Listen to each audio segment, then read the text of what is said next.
Hello folks and once again welcome to code innings by WS cube myself Bhagirath. और इस video में हम लोग बात करने वाले हैं स्टैक डेटा स्ट्रक्चर की। तो stack data structure one of the most important data structures में से एक है। ऑल्दो सारे ही डेटा स्ट्रक्चर्स इंपॉर्टेंट होते हैं क्योंकि कहीं ना कहीं इंटरव्यूज में आपको किसी न किसी डेटा स्ट्रक्चर रिलेटेड क्वेश्चन तो पूछा जाता ही है। वीडियो को स्टार्ट करने से पहले अगर आप वेब डेवलपमेंट में अपना करियर बनाना चाहते हो और चाहते हो ये सीखना कि कैसे बड़े लेवल के एप्लीकेशंस बनते हैं और किस तरीके से उनको मेंटेन एंड बिल्ड किया जाता है, तो आपको हमारा 24 वीक्स का वेब डेवलपमेंट प्रोग्राम जरूर एक्सप्लोर करना चाहिए। इस प्रोग्राम का सबसे इंपॉर्टेंट पार्ट है प्रैक्टिकल लर्निंग। आप हर एक चीज को इस तरीके से सीखोगे जैसे आप उसको इंडस्ट्री में इंप्लीमेंट करने वाले हो। इस प्रोग्राम की ऑफलाइन एंड ऑनलाइन दोनों क्लासेस अवेलेबल है, तो डिस्क्रिप्शन में आपको लिंक मिल जाएगा। Go and book your demo class now. Let's get into the video.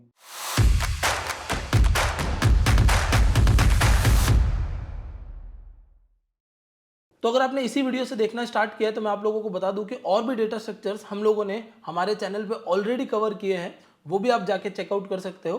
इस वीडियो में हम लोग बात करने वाले हैं स्टैक डेटा स्ट्रक्चर की और साथ ही साथ हम स्टैक के कुछ ऑपरेशंस भी करने वाले हैं। So let's get started. सबसे पहले हम लोग बात करते हैं कि स्टैक डेटा स्ट्रक्चर एक्चुअली होता क्या है। तो ये बहुत इंपॉर्टेंट है ध्यान रखना कि स्टैक कोई प्रिमिटिव डेटा स्ट्रक्चर नहीं है, ये एक डिराइव्ड डेटा स्ट्रक्चर है। डिराइव्ड डेटा स्ट्रक्चर का मतलब क्या होता है कि स्टैक को अगर मुझे बनाना है तो मुझे या तो लिंक लिस्ट की हेल्प लेनी पड़ेगी या फिर मुझे एरे की हेल्प लेनी पड़ेगी। ठीक है, तो इस वीडियो में हम लोग एरे की हेल्प से स्टैक को बनाने वाले हैं। अब ये तो आपको समझ आ गया कि स्टैक एक प्रिमिटिव डेटा स्ट्रक्चर नहीं है, ये एक डिराइव्ड डेटा स्ट्रक्चर है। बट स्टैक एक्चुअली होता क्या है? तो स्टैक को समझने के लिए आप बेसिकली बस इस विजुअलाइजेशन को इमेजिन करो जहां पर हमारे पास एक कंटेनर है। अब इस कंटेनर के अंदर लेट्स से ये कंटेनर मेरा जो है वो एक बॉक्स है और मैं एक स्टूडेंट हूं जो मान लेते हैं कि हॉस्टल से घर जा रहा हूं। ठीक है, तो अब मैं क्या करूंगा, मैं इस बॉक्स के अंदर मेरी जो सारी बुक्स थी उनको अरेंज करके रखूंगा सो दैट कि वो बुक्स मेरी सेफ रहे, या मेरी जो कॉपीज थी, मेरे असाइनमेंट्स थे, उनको मैं अरेंज करके रखूंगा। अब मैं यहां पर क्या करूंगा, मैं सबसे पहले मेरी फर्स्ट बुक यहां ऐड करूंगा जो कि मेरी बुक 1 हो सकती है, यहां पर मैं ऐड करूंगा। सिमिलरली बुक 2 को मैं यहां ऐड करूंगा जो कि मेरी सेकेंड बुक हो सकती है, तो मैंने बुक 2 यहां ऐड कर ली। सेम इसी तरीके से मैं बुक 3, बुक 4, बुक 5 इस तरीके से क्या करूंगा, बुक्स को इस कंटेनर में रखता जाऊंगा। और ये जो अब हमें दिख रहा है, ये जो पूरा विजुअलाइजेशन है, इसी को हम क्या बोलते हैं, इसी को हम स्टैक बोलते हैं। तो ये जो पूरा आपने स्ट्रक्चर देखा, इस स्ट्रक्चर को स्टैक बोला जाता है, जिसमें हम एक के ऊपर एक चीजें रखते जा रहे हैं। जैसे मैंने इस बॉक्स के अंदर ये मेरी सारी बुक्स रख दी। ये स्टैक हमने कई बार हमारी रियल लाइफ में एक्सपीरियंस किया होता है। जैसे मान लो कि न्यूज़पेपर एक के ऊपर एक रखे हुए हैं, हमारे अलमारी में हमारे कपड़े रखे हुए हैं एक के ऊपर एक, वो भी स्टैक डेटा स्ट्रक्चर होता है। हम बचपन में कुछ ऐसे स्पोर्ट्स या गेम्स खेलते थे जिनमें हम पत्थर रखते थे एक के ऊपर एक, वो भी हमारा स्टैक डेटा स्ट्रक्चर होता है। तो स्टैक डेटा स्ट्रक्चर को हमने अपनी रियल लाइफ में तो काफ़ी बार देखा है। अब प्रोग्रामिंग लैंग्वेज में स्टैक कैसे काम करता है ये समझना है हमें। तो आपको एक और मोस्ट इंपॉर्टेंट चीज ध्यान रखनी है, स्टैक का जो ऑपरेशन है वो फर्स्ट इन लास्ट आउट पे काम करता है। यानी stack first in last out FILO पे काम करता है, जिसमें जो भी एलिमेंट हमारा फर्स्ट इन हुआ है वो लास्ट में आउट होगा। लास्ट में आउट होने का मतलब क्या होता है कि उसको रीड सबसे लास्ट किया जाएगा। ठीक है, तो अगर मैं आप लोगों को बोलूं कि मुझे बुक 1 को रीड करना है, तो बुक 1 को रीड करने के लिए मुझे बुक 4, बुक 3, बुक 2 पहले इनको रीड करना होगा और फिर मैं क्या करूंगा, बुक 1 को रीड कर पाऊंगा। सिमिलरली अगर मुझे बुक 1 को डिलीट भी करना हुआ तो मुझे इन सब के थ्रू होकर गुजरना पड़ेगा और फिर मैं यहां पर आ पाऊंगा। ये स्टैक डेटा स्ट्रक्चर का बेसिक वर्किंग है, जिसको हम फर्स्ट इन लास्ट आउट बोलते हैं। अब स्टैक के यूजेस क्या होते हैं, क्योंकि आप लोग बोलोगे कि सर इस केस में तो मेरे पास एरे तो ऑलरेडी है और एरे में मेरे पास और एक फायदा भी है, और एरे में मैं किसी भी रैंडम एलिमेंट पे जाके बिग ऑफ 1 की टाइम कॉम्प्लेक्सिटी की हेल्प से कोई भी डेटा रीड कर सकता हूं। तो फिर मैं स्टैक को क्यों इंप्लीमेंट करूं, क्या जरूरत है हमारे स्टैक की? क्योंकि इसमें तो हमें एक एक करके यहां पर एलिमेंट्स डालने होंगे और फिर इसी तरीके से एलिमेंट्स को बाहर निकालना होगा। मतलब 1 बाय 1 एलिमेंट्स यहां पर पहले क्या होंगे, पुश होंगे, और जब मैं इन एलिमेंट्स को पुश कर चुका हूंगा तो मैं इन एलिमेंट को वापस क्या करूंगा, पॉप करूंगा। तो जब मैं पॉप कर रहा हूँ तो फिर मुझे तो सारे इटरेशंस करने पड़ेंगे। तो देखो स्टैक डेटा स्ट्रक्चर कहाँ काम आता है। स्टैक डेटा स्ट्रक्चर को हम जनरली हमारा क्लिपबोर्ड जब बनता है तब यूज करते हैं। क्लिपबोर्ड क्या होता है, तो क्लिपबोर्ड हमारे ऑपरेटिंग सिस्टम में हमारे रिसेंटली कॉपीड वैल्यूज को रखता है। तो आपने कभी भी देखा होगा कि आप जब कॉपी करते जाते हो तो अगर आप विंडोज यूज कर रहे हो तो विंडोज पे क्लिपबोर्ड को एनेबल करने का ऑप्शन होता है, आप जाके चेकआउट कर सकते हो। मैक पे नहीं होता है, बट अगर आपने क्लिपबोर्ड को एनेबल कर लिया तो जो भी चीजें आप कॉपी कर रहे हो आप देखोगे वो स्टैक में नीचे नीचे नीचे आती जा रही है। और सिमिलरली जब आप उनको पेस्ट करने जाओगे तो सबसे ऊपर वाली वैल्यू सबसे पहले पेस्ट होगी। सेम एग्जांपल होता है अंडू के अंदर। मान लो मैं कोई वर्ड डॉक्यूमेंट लिख रहा हूं और उसमें मैं अंडू कर रहा हूं, तो अंडू करते हुए भी जो सबसे लास्ट मैंने डू किया था वो मेरा क्या हो रहा है, अंडू हो रहा है। सबसे लास्ट डू करने का मतलब है कि ये सबसे लास्ट था, फिर जो फर्स्ट इन था वो सबसे लास्ट मुझे मिलेगा, इसलिए हम लोग फर्स्ट इन लास्ट आउट की बात कर रहे हैं। और एग्जांपल्स ले सकते हैं।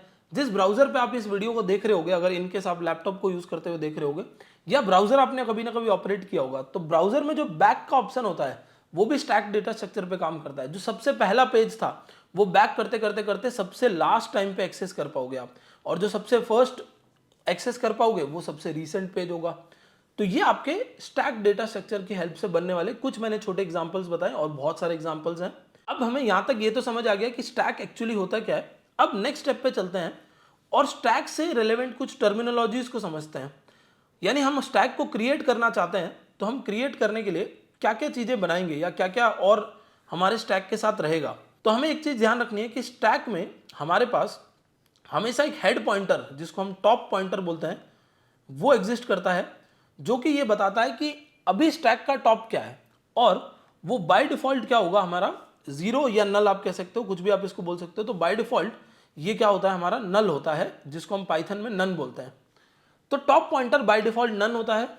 जैसे जैसे एलिमेंट्स बढ़ते हैं वैसे वैसे पॉइंटर ऊपर की तरफ शिफ्ट होता जाता है। इसके बाद हमें कुछ और टर्म्स जो कॉमनली हम यूज करेंगे उनका ध्यान रखना होता है। जैसे हमारा पुश, पुश का मतलब होता है ऐड एट द टॉप। ठीक है, हम क्या कर रहे हैं, कुछ टॉप में ऐड कर रहे हैं। सिमिलरली हमारा एक ऑपरेशन होता है पॉप, यानी हम बोल रहे हैं रिमूव फ्रॉम द टॉप।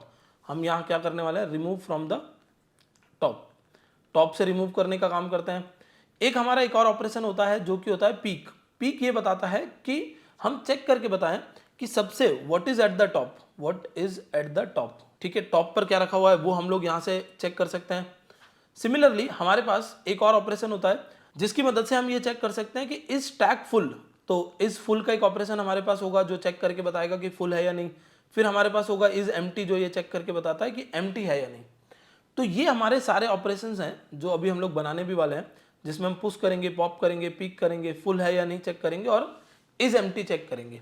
अब देखो ये आपके ऊपर डिपेंडेंट है कि आप किसी स्टैक को किस तरीके का बनाते हो। मान लो ये जो स्टैक मैं बना रहा हूं, मैंने इस स्टैक में यहाँ पे एक मैक्स साइज मेंशन कर दिया, मतलब मैंने बता दिया है कि मैक्सिमम साइज मेरी क्या होगी, मैक्सिमम साइज मेरे स्टैक की जो है वो 10 होनी चाहिए। ठीक है, अब इसके बाद अगर आप कोई भी इसके अंदर डेटा डालने के लिए ट्राई करें, वो डेटा इसके अंदर ना जा पाए। तो अगर आप मैक्स साइज के बाद भी डेटा डालने के लिए ट्राई करते हो तो एक सिचुएशन आती है जिसको हम बोलते हैं स्टैक ओवरफ्लो। सिमिलरली अगर हम लोग कोई भी डेटा नहीं है स्टैक के अंदर और हम फिर भी कुछ रीड करने की कोशिश कर रहे हैं, तो हमारे पास एक सिचुएशन आती है जिसको हम बोलते हैं स्टैक अंडरफ्लो। तो ये हमारे स्टैक से रिलेवेंट कुछ टर्मिनोलॉजीज है जिसको अभी हम लोग यूज करने वाले हैं। तो स्टैक क्रिएशन के लिए हम इस वीडियो के अंदर एरे का यूज करने वाले हैं, और क्योंकि एरे हमारे पास इनबिल्ट अवेलेबल होता है तो उसी की हेल्प से हम क्या करेंगे, स्टैक बनाएंगे। सबसे पहला हमारा जो टॉप पॉइंटर होगा वो नन को पॉइंट कर रहा होगा। जैसे ही हम एक एलिमेंट यहाँ ऐड करेंगे तो हमारा टॉप पॉइंटर नल से उठ के कहाँ पर आ जाएगा, हमारा टॉप पॉइंटर जो है वो नल से उठ के एक स्टेप आगे आ जाएगा। तो मैं यहाँ पर टॉप पॉइंटर बना लेता हूँ मेरा। तो यहाँ पर मेरा टॉप पॉइंटर होगा, और जैसे ही मैं एक और एलिमेंट ऐड करूंगा, जैसे मैं एक और डेटा ऐड करूंगा, लेट से मैंने यहाँ पर जो मेरी बुक 1 थी वो रखी थी, अब मैं मेरी बुक 2 को रखने जा रहा हूँ। तो जैसे ही हम बुक 2 यहाँ रख देंगे, हमें क्या करना होगा, हमें हमारे टॉप पॉइंटर को एक स्टेप आगे लेके आना होगा। सिमिलरली जब हम बुक 3 रख देंगे, यहाँ पर हमने यहाँ पर रख दिया बुक 3, तो हमें फिर से क्या करना होगा, हमें फिर से हमारे टॉप पॉइंटर को एक स्टेप आगे लाना पड़ेगा। और टॉप पॉइंटर कब तक आगे आता जाएगा, जब तक वो किसको हिट ना कर दे, मैक्स साइज को हिट ना कर दे। डिपेंडिंग ऑन योर नीड, आप बनाना चाहते हो या नहीं बनाना चाहते हो। अगर आप एक ऐसा स्टैक बनाना चाहते हो जिसकी अनलिमिटेड साइज हो तो वो भी बनाया जा सकता है, बट अगर आप एक ऐसा स्टैक बनाना चाहते हो जो कि मैक्सिमम साइज के साथ आ रहा है तो वो भी आप बना सकते हो, और वहीं पे इस फुल हमारी हेल्प करता है। तो चलो इसको इंप्लीमेंट करके देखते हैं एक बार। तो हम स्टैक को इंप्लीमेंट करने के लिए यहाँ पर एक स्टैक क्लास सबसे पहले बना लेंगे, और उस स्टैक क्लास के अंदर मैं सबसे पहला मेरा एक कंस्ट्रक्टर इन्वोक कर दूंगा, तो npm init, और यहाँ पे हम बोलेंगे self.items, जो हमारे स्टैक के अंदर होने वाले हैं वो क्या होंगे, पहले से एक एम्प्टी एरे होंगे। एट द सेम टाइम हम क्या करेंगे, हम यहाँ पर अपनी मैक्स साइज भी मेंशन कर देंगे। अगर मुझे मैक्स साइज चाहिए तो मैं यहाँ पर लेके आ जाता हूँ, मैक्स साइज क्या होनी चाहिए मेरी, वो भी हम यहाँ से डाल देंगे और हमने डाल दिया मैक्स साइज। मेरे पास सेल्फ डॉट आइटम्स, मेरे सारे आइटम्स आ गए और सिमिलरली मैक्स साइज आ गई। अब आइटम्स की लेंथ से ही मुझे पता चल जाएगा कि मेरा टॉप कहाँ पर है, तो मुझे टॉप अलग से बनाने की जरूरत नहीं है। आप चाहो तो बना भी सकते हो और उसको इंक्रीमेंटेड वे में हर बार स्टोर कर सकते हो। नेक्स्ट स्टेप पे चलते हैं हम लोग, और नेक्स्ट स्टेप पे हम एक फंक्शन बनाएंगे जो कि हमारे लिए क्या करेगा, पुश करवाने का काम करेगा। तो पुश करवाते हुए सेल्फ और डेटा दो चीज़ें हमें लानी है, एंड हमें क्या करना है, हमें यहाँ पर बोलना है सेल्फ डॉट, और अब यहाँ पर हमें पुश करवाना है। तो पुश करवाते हम बोलेंगे self dot items dot append, क्योंकि हम लोग पाइथन की एरे को ही यूज़ कर रहे हैं, तो अपेंड करवा देंगे हम डेटा को। ये क्या करेगा, ये आपके डेटा को इसके अंदर ऐड करवाने का काम कर देगा। लेकिन क्या पता अगर मैं पुश करवाने आता हूँ, मेरा जो स्टैक है वो पहले से फुल होता तो मुझे एक और फंक्शन यहाँ पर साथ ही बना लेना चाहिए जिसका नाम हो इज फुल। इस फुल का काम क्या है, इस फुल का काम है कि ये चेक करना कि हमारा स्टैक कहीं भर तो नहीं गया है। तो इस केस में हम ये बोलेंगे, तो हम बोलेंगे रिटर्न और length of self dot items equals to self dot max size. ठीक है, तो मैक्स साइज मैंने 10 डाली होगी और मेरे 10 आइटम्स होंगे, तो ये क्या रिटर्न करेगा, ट्रू रिटर्न करेगा, वरना फॉल्स रिटर्न करेगा। तो हम यहाँ पर एक लॉजिक लगा देंगे, if self dot is full, ये ट्रू रिटर्न करता है अगर, तो मुझे क्या करना है, मुझे यहाँ से प्रिंट करवा देना है स्टैक इज ऑलरेडी फुल। ठीक है, stack is already full, okay, जिसको हम लोग स्टैक ओवरफ्लो भी बोल सकते हैं। और एल्स में मुझे क्या करना है, एल्स में मुझे ये ऐड करने का काम करना है। ठीक है, अब सिमिलरली अगर मैंने ये जैसे पुश करवा दिया, ये सारा डेटा अगर मुझे देखना भी हुआ तो कैसे देखेंगे, तो हम लोग एक डिस्प्ले फंक्शन भी बना लेते हैं जो मेरे सेल्फ को ही कॉल करेगा। And at the same time मुझे एक और फंक्शन बना लेना चाहिए जो कि हो इज एम्प्टी, क्योंकि अगर लिस्ट एम्प्टी है यानी मेरा स्टैक अगर खाली है तो फिर तो मुझे कुछ मिलेगा ही नहीं। तो इज एम्प्टी मैं एक बना लेता हूँ, और इज एम्प्टी में हम क्या रिटर्न करेंगे, रिटर्न, और रिटर्न कर देंगे हमारी इफ रिटर्न ट्रू। ठीक है, if length of self dot items is 0। ठीक है, अगर ट्रू रिटर्न करना है जब सेल्फ डॉट आइटम क्या हो, 0 हो, और एल्स क्या रिटर्न करना है, एल्स रिटर्न करना है फॉल्स। ठीक है, तो हमने बोल दिया कि अगर सेल्फ डॉट लेंथ इज 0 हो तो हमें ट्रू रिटर्न करना है, और यहाँ पर इफ लगाना है हमें। ठीक है, ट्रू इफ लेंथ इज 0 और एल्स क्या करना है, फॉल्स रिटर्न करना है। तो अगर लेंथ 0 होती है तो इस एम्प्टी क्या बोलेगा, ट्रू, वरना क्या बोलेगा, फॉल्स। तो हम यहाँ पर बोलेंगे कि सबसे पहले चेक करो if self dot is empty, अगर लिस्ट मेरी क्या है, एम्प्टी है, तो मैं यहीं से प्रिंट करके क्या बोल दूंगा, स्टैक इज एम्प्टी। ठीक है, यानी स्टैक में अभी कुछ भी नहीं है। एल्स केस में हम क्या करेंगे, एल्स केस में हम यहाँ पर आके बोलेंगे कि अब हमें प्रिंटिंग का काम करना है। तो प्रिंट करवाने के लिए हमें क्या करना पड़ेगा, तो आपको ध्यान रखना है कि अगर हम एरे से बना रहे हैं, ठीक है, मैं इसको भी एक बार यहाँ पर आपको ड्रॉ करके दिखाता हूँ, क्योंकि हम लोग बना तो एरे से ही रहे हैं, तो डेटा तो सारा किस में सेव होगा, एरे में सेव होगा। मतलब डेटा मेरा जो सेव होगा वो कुछ ऐसे होगा कि मैंने पहले 5 डाला, फिर 10 डाला, फिर 20 डाला, और इस तरीके से हमने 30 डाला, 40, 80, ये मेरा लास्ट एलिमेंट है। यहाँ पर मैं पहुँच गया, ये मेरा लास्ट एलिमेंट है। तो अब मुझे क्या करना है, मुझे अगर इस डेटा को रीड करना है, तो अगर मैंने इस डेटा को इसी तरीके से इसी फॉर्मेट में रीड किया तो फिर तो स्टैक डेटा स्ट्रक्चर नहीं हुआ, क्योंकि स्टैक क्या बोलता है, स्टैक बोलता है फर्स्ट इन लास्ट आउट। तो फर्स्ट इन जो हुआ है वो लास्ट आउट होना चाहिए, and last in first out होता है। ठीक है, जो भी लास्ट इन होता है वो फर्स्ट आउट होगा। तो मेरा जो आउटपुट है वो ऐसा आना चाहिए, 80, 40, 30, 20 एंड 10, फिर 5 आना चाहिए। तो इस तरीके से मेरा आउटपुट आना चाहिए। तो इसको कैसे मैनेज करेंगे हम लोग, तो इसको मैनेज करने के लिए हम अपने लूप को रिवर्स में चला सकते हैं। रिवर्स में चलाने का मतलब क्या है, रिवर्स में चलाने का मतलब है कि मैं लेंथ से लेकर लूप कहाँ तक चलाऊं, लेंथ से लेकर 0 तक चलाऊं। तो ठीक है, चलो एक लूप यहाँ पर चलाने का कोड लिख देते हैं, फॉर आई इन रेंज, और स्टार्ट कहाँ से करना है, स्टार्ट करना है length of self dot items -1 से। ठीक है, -1 से स्टार्ट करना और -1 तक चलना है। -1 क्यों लिखा मैंने, क्योंकि पाइथन में जो हमारा लूप होता है वो अगर मैं 0 लिख दूंगा तो 1 तक ही चलेगा, इसलिए मैंने -1 लिखा इधर। ठीक है, चलो अब एक बार प्रिंट करवाते हैं इसको। तो प्रिंट, और प्रिंट में मैंने यहाँ लिख दिया सेल्फ डॉट आइटम्स में इंडेक्स। ठीक है, ये मेरा आई जो है वो इंडेक्स है, तो मैं इसको IDX लिख देता हूँ, and this will and with the next element. ठीक है, तो एक कॉमा लगा देते हैं इधर, जिससे कि हमारा एलिमेंट दिखता रहे। तो ये हमारा डिस्प्ले फंक्शन हो गया। अब एक बार हमने पुश बना लिया है ऑलरेडी, हमने डिस्प्ले बना लिया है, तो चलो ट्राई करके देखते हैं कि ये काम कैसे कर रहा है। तो हम क्या करेंगे, हम यहाँ पर लिखेंगे if underscore underscore name is equals to underscore underscore main underscore, ठीक है, if this is equals to this. तो मुझे इसके अंदर जाके सबसे पहले मेरी जो स्टैक क्लास है उसका क्या करना है, मुझे यहाँ पर ऑब्जेक्ट बनाना है। तो मैंने स्टैक क्लास का ऑब्जेक्ट बनाया और मैंने दे दी मैक्स साइज 10, ठीक है। तो मैक्स साइज मेरी कितनी है, 10 है।